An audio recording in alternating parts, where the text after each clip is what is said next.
রাগ করলা নিয়ে মাতামাতি, নেটিজেনদের একহাত নিলেন নিলয়। সোশ্যাল মিডিয়ায় ভাইরাল হওয়া রাগ করলা ডায়াল গেমেতে থাকা নেটিজেনদের একহাত নিলেন ছোট পর্দার জনপ্রিয় অভিনেতা নিলয় আলমগীর। মঙ্গলবার ১৯ মে নিজের ফেসবুক প্রোফাইলে এ নিয়ে কড়া সমালোচনা করেছেন এই অভিনেতা। লেখেন, রাগ করলা বলতে বলতে তাকে ভাইরাল করো, তারপর তাকে দিয়ে শোরুম উদ্বোধন করাইজ। অ্যাওয়ার্ড প্রোগ্রামে ইনভাইট করে অ্যাওয়ার্ড দিও। তারপর স্ট্যাটাস দিও রুচির দুর্ভিক্ষ।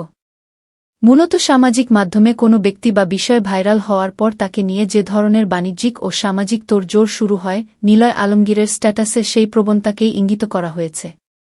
অভিনেতার এমন স্পষ্টভাষী মন্তব্যে অধিকাংশ নেটিজেনই সহমত পোষণ করেছেন।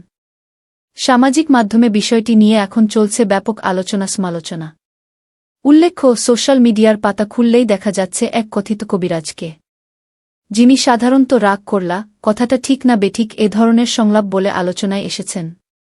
তবে তিনি একজন অভিনেতা।